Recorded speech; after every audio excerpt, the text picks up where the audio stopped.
name's Caroline Stain and I'm the Work Experience and Apprenticeships Officer for Somerset NHS Foundation Trust. So my department's L&D, so Learning and Development. So we had a new training course kind of specifically to upskill people. So I was helping with some of the admin on that. And then we also took on fit testing. So some of my colleagues were helping people find the right fit for the masks they have to wear. So our department did different things than we would normally be doing because most of our day-to-day stuff kind of stopped. And then across trust, obviously everyone had to change what they did. We all had to adopt kind of new practices. So we had reduced visitors coming in. We had to do different testing. We've continued to recruit new employees throughout COVID, and we've had nursing, for example, across the trust, so new nurses across the trust. In other kind of allied health professional roles, so radiotherapy has still been recruiting there. In kind of business admin roles across the trust as well, like for estates and facilities. And also apprenticeship roles. So we've had an apprentice in the library in Musgrove, apprentice in the academy in Musgrove, which is our training centre for medical students and other staff. And then also apprentices within people services. My name's Stephen Brown. I'm the Deputy Director of Public Health for Devon County Council. Public health has been one of at the forefront, I guess, of responding to the crisis. So right back in the beginning, when we were getting news reports about possible cases in China, what we did as part of our response in public health and the local authority was get all key people together. So we had our communication teams, we had people from adult social care, we had emergency planning team, and we had public health. And what we did right at the beginning was trying to think about what's our current plan to deal with a pandemic. So we dusted off our original plan for a pandemic and realized it wasn't really that helpful because coronavirus is unique. And so we quickly had to try and get everyone in a room together when we could in those days and start to think about what are the things we need to be putting into place to help protect the residents of Devon. And that included getting data, included looking at our communication methods and making sure we got enough staff in place to deal with it. We ended up meeting every single day for about an hour or 2 hours with a whole host of people, about 20 or 30 people in a virtual room, saying, how are we as a local authority going to be responding to coronavirus in Devon? Okay, my name's Ben Mitchell. I work as an enterprise coordinator for the Heart of the Southwest Careers Hub. And when COVID-19 hit us, there was like a request put out for people to volunteer for redeployment. So to do something else, either in addition or instead of my current role. So I volunteered. I was happy to do anything really that I felt that I could do or that I was asked to do.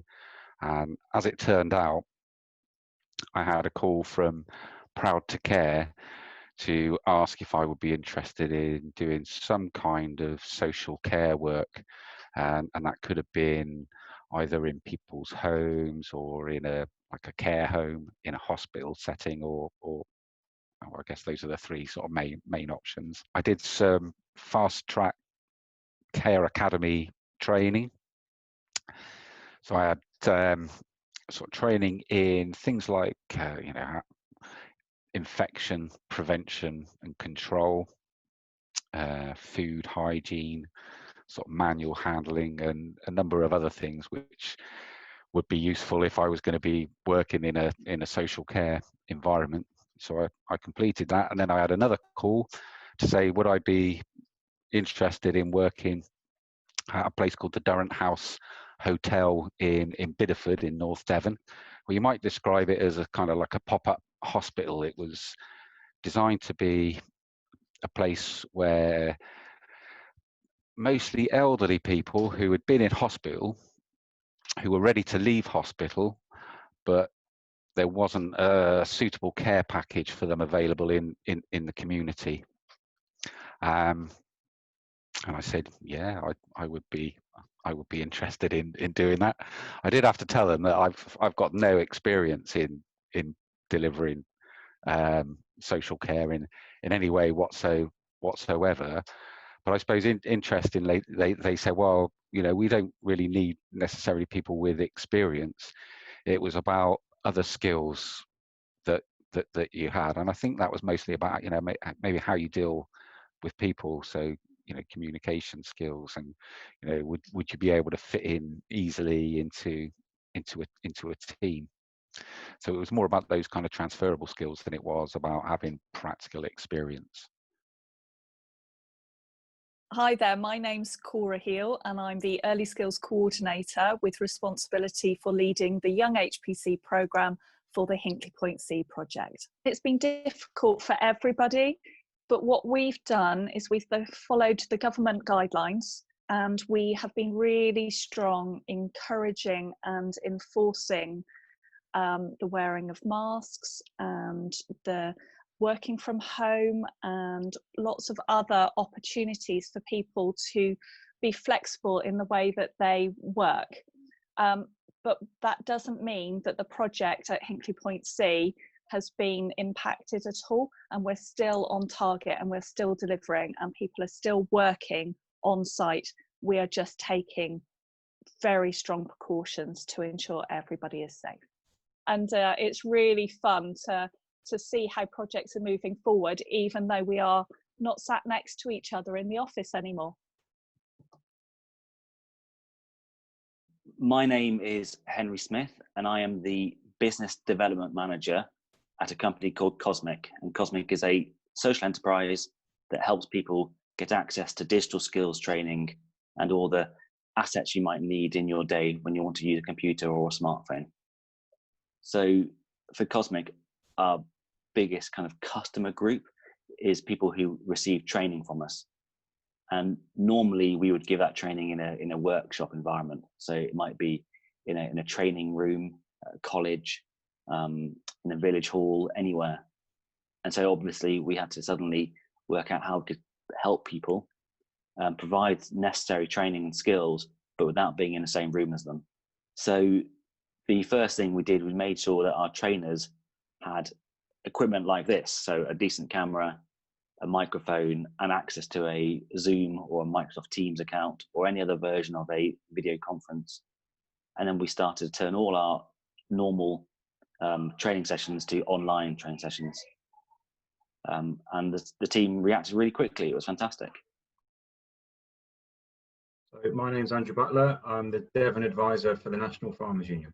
At the start of lockdown, we had to take into account the effect of COVID on our supply chains and our members, because with all the restrictions that were coming in, our members still had to farm. You can't furlough cows. They still had to milk the cows, check the crops, feed the sheep, etc. So they needed the support to keep doing that. And we're to make sure the supply chains were set up to then sell that product and make sure it got into where it needed to be. Some businesses used to supply food service. So where they were supplying food service before, when that market dried up pretty much overnight, they then had to find homes for their products into the retail, into sort of supermarkets or local shops or home delivery services, beef boxes, that sort of thing. So early on, there was a real challenge about where those products would go. And the same with businesses that grew plants for garden centres. Overnight, garden centres shut. So all their plants they'd grown ready for the spring sales in your local garden centre didn't have a home. So we were working with them to try and help them.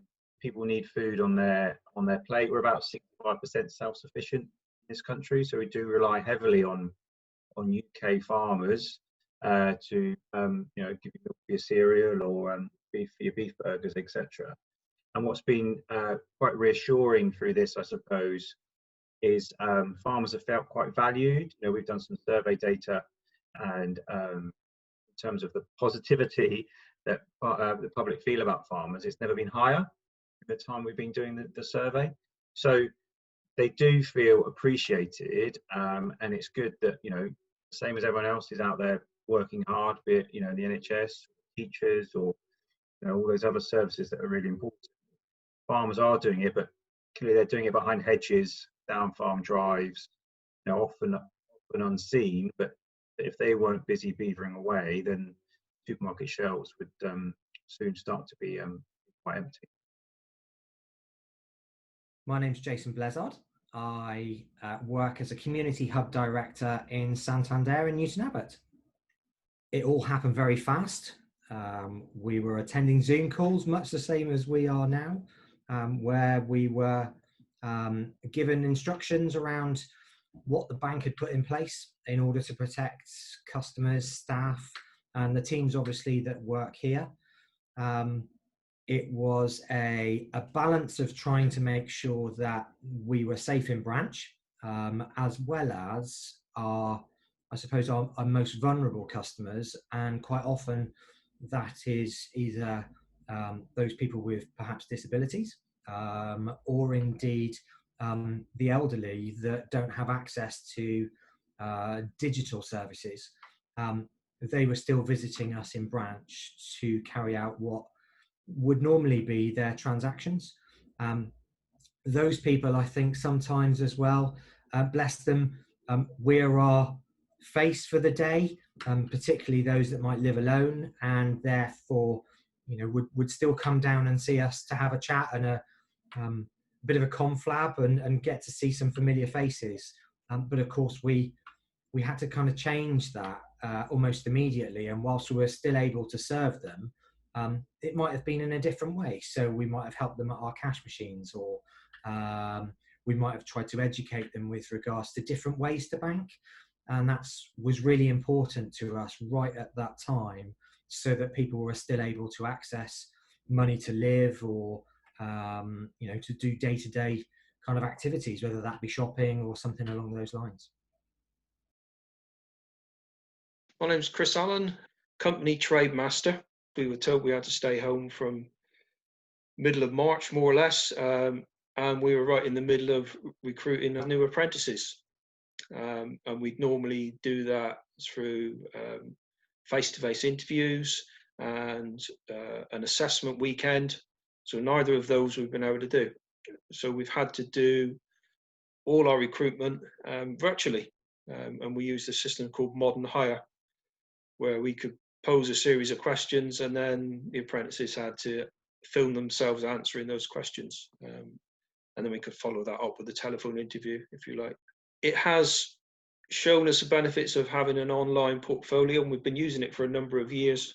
But obviously, once you go into the sort of lockdown situation we've been in, the value of that really shines through. So it would encourage us to keep developing that online e-portfolio. My name's Joe. I'm 17 and I work for Babcock. I'm a marine pipe fitter and I'm just going into my second year of the job. I'd say the negative impacts are that I'm no longer working with my colleagues and I don't get to see my friends at work. So that's not been very good. However, the positive impacts are that I've had improved work management.